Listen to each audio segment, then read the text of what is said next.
مذاکرات میں انگیج ہونے ہیں وہ طریقے تحفظ آئین پاکستان محمود اچکزئی، راجہ ناصر عباس، محمد زبیر اور دیگر لوگ کرتے رہے۔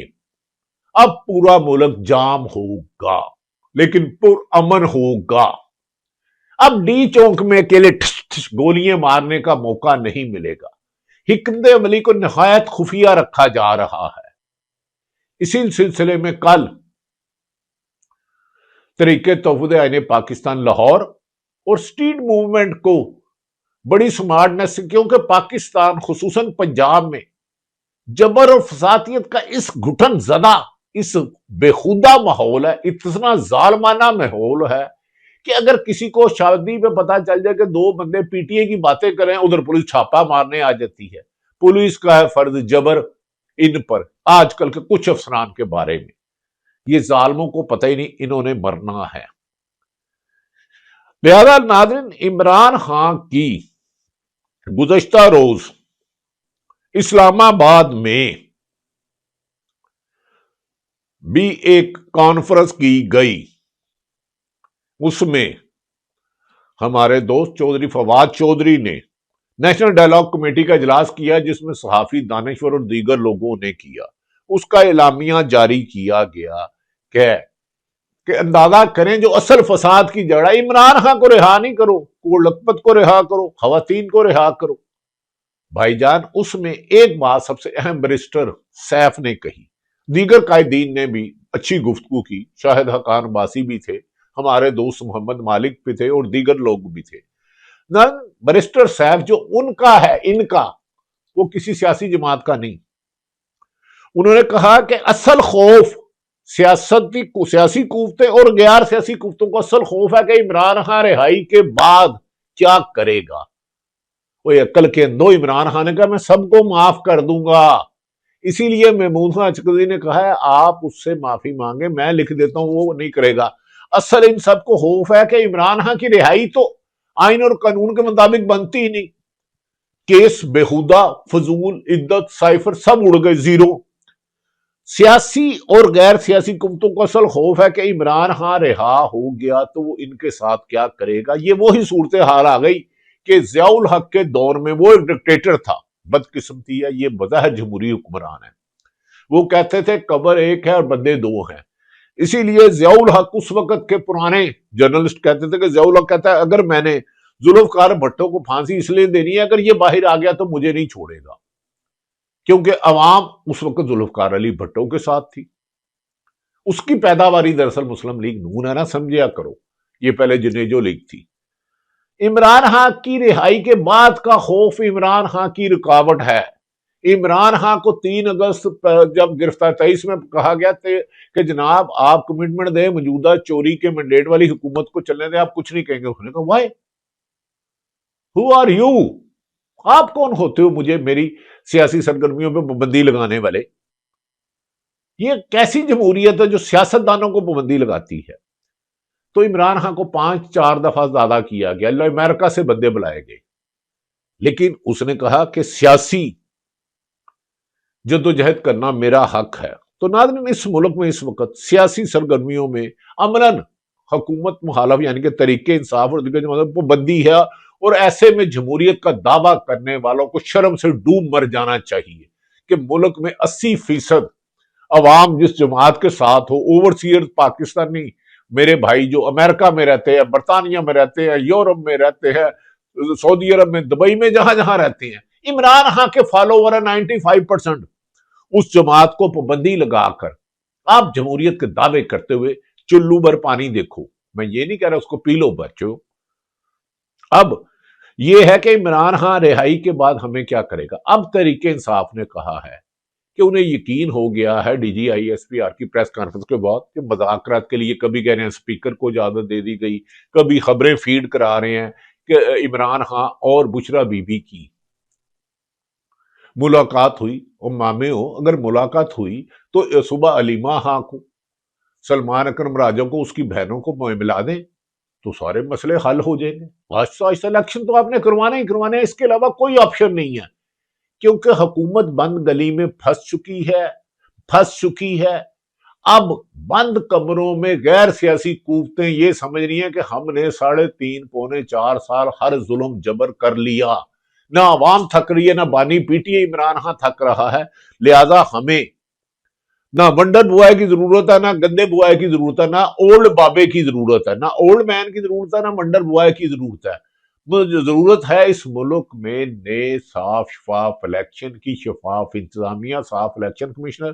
اب تحریک انصاف نے کہا ہے کہ مذاکرات کھیلتے رہیں، لیکن پاکستان میں پرامن احتجاج جاری رکھا جائے گا، اور اس کا فیصلہ اب کوئی مذاکرات کھیڑیے، کوئی اکلا چھپاکی جمعرات آئی ہے جڑا اگے پیچھے دیکھے دی شامت آئی ہے۔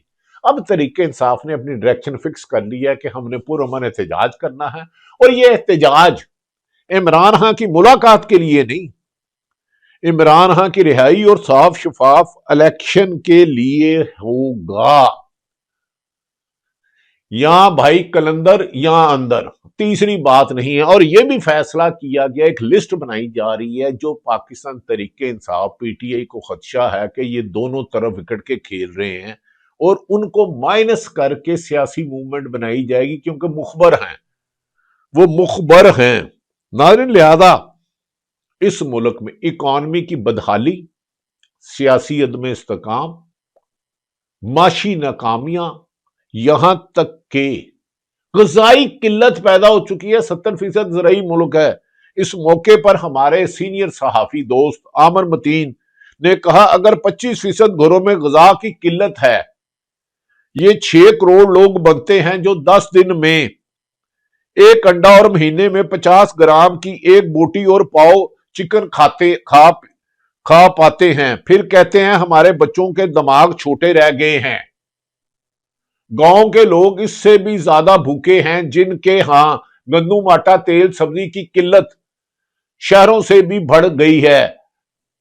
75% آمدنی بجلی اور گیس پر خرچ ہوتی ہے۔ تعلیم، صحت چھوڑیں، غذا کے لیے بچنا ہی کیا ہے، پھر بھی سیٹھ بجلی بنائے بغیر اور ایل این جی بغیر دیے پیسے کما رہے ہیں، اور منی لانڈرنگ سے اربوں روپے ایل پی جی پہ کہہ رہے ہیں عامر متین صاحب۔ سیٹھ کمائے بار لاتے ہیں کیونکہ ان کے اپنی حکومت ہے، شوگر مل بھی ان کی مافیا، منی لانڈرنگ میں ایل پی جی بھی ان کے، اور آئی پی پی بھی ان کے۔ ووٹ ملے نہ ملے، اختیار ان کا ہے رہے گا، نہ ان کا رہے گا نہیں ہے نہیں، کر لو جو کرنا ہے۔ یاد رہے کہ یہ حکومت اعداد و شمار میں، کیونکہ سب کی ماتا پتا تباہ کر چکے ہیں۔ اب کہہ رہے ہیں وزیر خزانہ کو، پہلے ہاتھ جوڑ کے اہم طاقتور حلقوں نے موجودہ وزیر خزانہ اورنگزیب کو بلایا کہ آپ ورلڈ بینک کے پریزیڈنٹ آپ کی بڑی عزت کرتے ہیں، آپ امریکن بینک میں رہے ہیں، انہوں نے انہیں آ کے ریسکیو کیا۔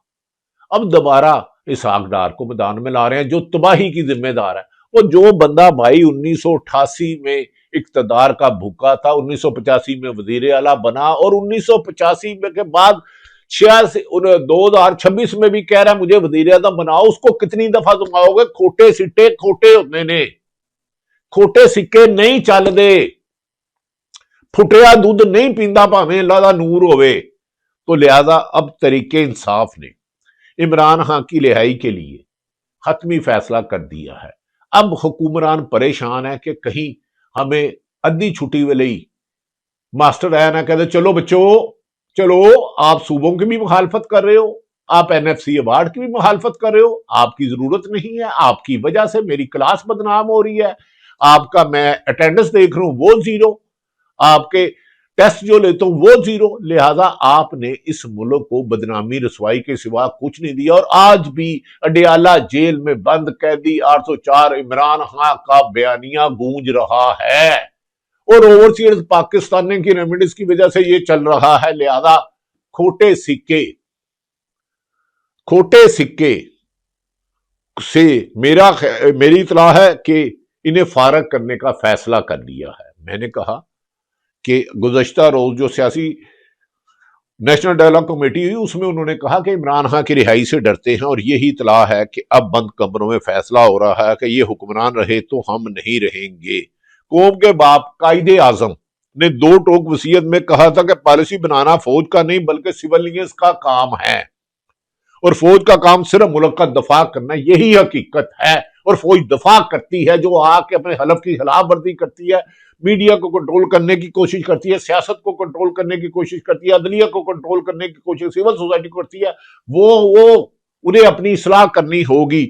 شاہ زیب جیو کے پروگرام میں شاہ زیب خانزادہ صاحب نے ایک کلپ چلایا، وہ جو گفتگو کی یہ سن ہی لیں، میں اسی بولاں گے تو پھر تانوں تے ٹھڈ پیڑ ہوندی ہے میرے بولن نال، 4 دفعہ تے کراتا سی یہ ظالم۔ اب سنیں شاہ زیب خانزادہ جیو کے پروگرام میں کیا کہتے ہیں۔ 1947 میں قائد اعظم محمد علی جناح تھے، جب فوج کے جونیئر افسر نے اپنے تحفظات کا اظہار کیا کہ فوج کے اعلیٰ عہدوں پر غیر ملکی تعینات ہیں، ان غیر ملکی افسران کے بجائے ہمیں موقع دیا جائے اور مقامی افسران کو اعلیٰ عہدوں پر فائز کیا جائے، تو اس پر قائد اعظم نے غصے میں جواب دیا کہ مت بھولیں فوج عوام کی ملازم ہے، ملکی پالیسی آپ نہیں ہم سویلینز بناتے ہیں، ہم چیزیں طے کرتے ہیں اور آپ کا کام ان پر عمل درآمد کرنا ہے۔ پاکستانی فوج عوام کی فوج ہے، فوج اتنا ایگزیکٹو کا حصہ نہیں جتنا عوام کا حصہ ہے، پاکستانی فوج بیرونی خطروں کا واحد دفاع ہے، اسے سیاسی کیوں بنائیں، پالیسی سویلینز بنائیں گے، فوج عمل کرے گی۔ آج سے 76 سال پہلے قائد اعظم نے وعدے کر دیا تھا، مگر پھر کیا ہوا؟ قائد اعظم کی ان باتوں پر کسی نے عمل نہیں کیا، ملک میں 4 مارشل لا آئے، جمہوری حکومتوں کے تختے الٹے گئے اور مارشل لا کے ذریعے اس ملک میں جمہوری حکمرانوں سے زیادہ عامروں نے حکمرانی کی، اور 76 سال سے ملک میں سول اور عسکری قیادت میں تعلقات ابھی تک معمول پر نہیں آ سکے ہیں، اور آج بھی جمہوریت اور جمہوری حکومتوں کی بے بسی کی بات ہوتی ہے۔ آج 76 سال بعد ایک بار پھر سے قائد اعظم کی باتوں کو صرف یاد کرنے کی ضرورت نہیں بلکہ اس پر عمل کرنے کی ضرورت ہے۔ ناظرین اصل بات ہے کہ قائد اعظم کی باتیں یاد نہ کریں۔ آپ تو کہتے ہیں قائد اعظم ملک کا باپ ہے، تو باپ کے لیے تو اولاد سب سانجھی ہوتی ہے، باپ یہ تو نہیں ہوتا 2 نکمے بیٹوں کو حرام کا پیسہ کمانے دے، اربوں روپے کی کرپشن ہو، انہیں نماز اقتدار دے دے، اور جو محنتی بچے ہوں جو ملک سے پیار کرتے ہوں، جن کی پراپرٹی بیرون ملک نہ، اور انہیں ٹھڈے مارے جیلوں میں ڈال دے، انہیں بے روزگار کرے، ان کے خلاف انتقامیہ کارروائی کرے۔ لہذا تحریک انصاف نے ایک فیصلہ کیا ہے کہ اب صرف اور صرف موومنٹ ہوگی، اور عمران خان کی رہائی کے بارے میں اہم سیاسی طاقتیں بند کمروں میں غور و فکر شروع کر چکا، لیکن اس کے لیے شرط یہ ہے کہ اوورسیئرز پاکستانی اس میں پلر کردار کرے، سفارتکاروں کو سفارتی اداب میں رہ کے ملکی مفاد میں کریں کہ پاکستان میں فنڈامنٹل کی رائٹ کی وائلیشن ہو رہی ہے، پاکستان میں انسانی حقوق کی خلاف ورزی ہو رہی ہے، پاکستان میں یہ نشاندہی کرے، اور پاکستانی عوام اپنے بند کمرے اور ہیٹر چلا کے سونے کی بجائے اپنے حقوق جو آئین اور قانون دیتا اس کے لیے نکلے۔ شاید پاکستان کی 27ویں آئینی ترمیم عدلیہ کی آزادی پر ایک سنگین حملہ ہے۔ ایمنسٹی انٹرنیشنل رپورٹ نے کہا پاکستان کی 27ویں آئینی ترمیم عدلیہ پر حملہ ہے، صحافت اپاہج، عدلیہ اپاہج، عوام پاہج، بند کمرے والوں کے فیصلے نامنظور۔ پی ٹی آئی کا فیصلہ بہت جلد نکلے اپنی آزادی کے لیے، لیکن پرامن پاکستان زندہ باد۔